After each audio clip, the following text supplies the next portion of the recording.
gentlemen, and everyone else.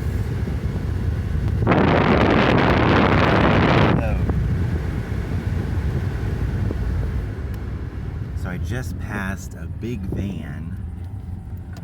There's probably another name for it. Like, it's not shaped like a van that people would buy for themselves. It's some kind of business official looking big van, kind of squared off, and it says Aftermath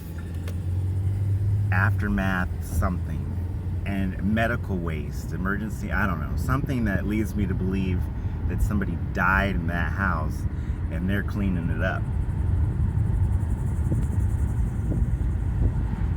which is something I don't think about very often. I think that because of news and because of shows, we do think that violent crime happens. That enters our minds, but we don't really think about who cleans it up. But I think that's what's going on, because last night there was like five cop cars there, and the night before, or maybe it was 2 nights ago, there was like 5 cop cars there, and one vehicle that said medical examiner. And of course, I'm just saying this like it's an interesting story, but you know, somebody's life came to an end, somebody else's life changed forever because somebody's now dead. You know, I don't mean to be insensitive about particular tragedies, but to me it's a story that I'm not aware of, and I'm trying to fill in the blanks a little bit on my way to the alligator farm. So, I read this book once. Was it a book? Was it an article? Was it a movie? Was it a video? Wow, I don't remember at all. There's this story about these 2 ladies, and it's written from a point of view of, oh, you know, these poor women, oh, they couldn't make ends meet. So they started a cleaning company for, it's a movie. It's a movie with Amy Adams. That's what it is. It's a movie with Amy Adams and another actress that is really good. Don't remember who she is, but the performances were good in this movie. It's 2 women who start a company cleaning up after medical emergencies, deaths, I guess, other things. But it's just something I don't think about very often, and it's happening right around the corner. So that's what's going on today. The other thing that's going on today, I hope it didn't peak a day and a half ago, but it might have. But then again, it might be the start of something big. Is a YouTube, iTunes, probably Instagram, probably some other social medias that I'm not looking at. But a star was born a day and a half ago.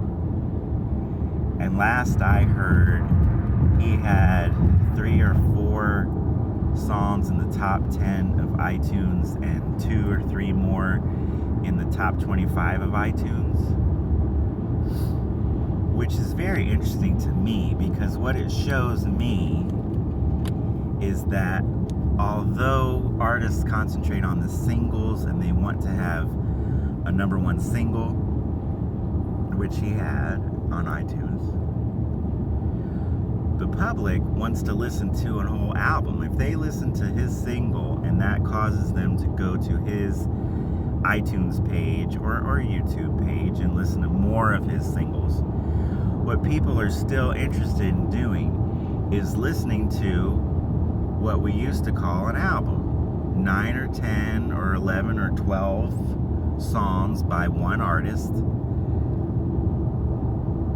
with a couple nice pictures of the artist that evoke the meaning, the feeling of those songs, and people are still interested in that. Instead of the radio format where you hear one song by this guy, one song by this guy, one song by this gal,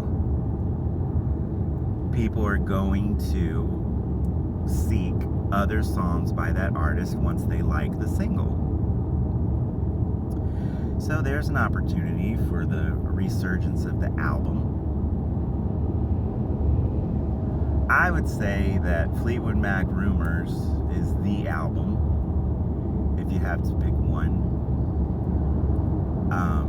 It had several singles, and every song on there fits together, but there's enough variety that it's just awesome, and there's enough individual masterpieces that they could have that many singles. By the way, they only had one number one hit off of that album and only one number hit in their history, which further illustrates my point. You can be one of the best artists in history and not really be there because of your number ones. So that's probably the best album of all time. The best 1 and 2 punch is Off the Wall and Thriller, I would say. Wouldn't you say? But he's more singles oriented, I think. Not as singles oriented as Diana Ross. She's probably the one who did the most success with singles that I'm familiar with, but I suppose that's what Rihanna's doing. I don't know what Taylor Swift is doing. There's so many artists that I don't listen to, but I certainly can hear that they have some catchy songs. So that's Oliver Anthony, who took over iTunes. And what I've been doing is watching reaction video after reaction video after reaction video of his song Rich Men North of Richmond. You know, Richmond is the capital of the Confederacy, is it not? You know, I wonder now, looking at it through middle-aged eyes, if the Confederacy ever existed in the way that the federal government ever existed. You know, these institutions in the past that didn't have propaganda machines at their disposal that follow people around 24/7. 24/7 news is kind of new. Or at least I remember when it didn't exist. But anyway, Richmond was the capital of the Confederacy, I think. It is the capital of Virginia. So we've got states' rights versus national rights. North of Richmond is the swamp.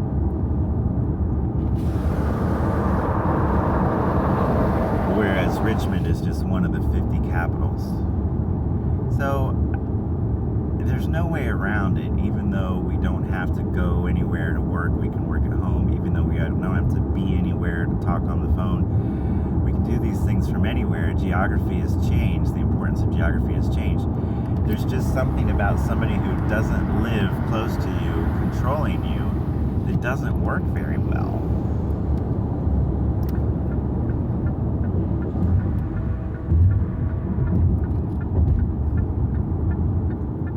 And even though Richmond isn't that far from DC, it's miles apart. It's, you know, centuries apart. I don't think there's anybody in Richmond who's in league with Google and YouTube and X, Twitter. But they, you know,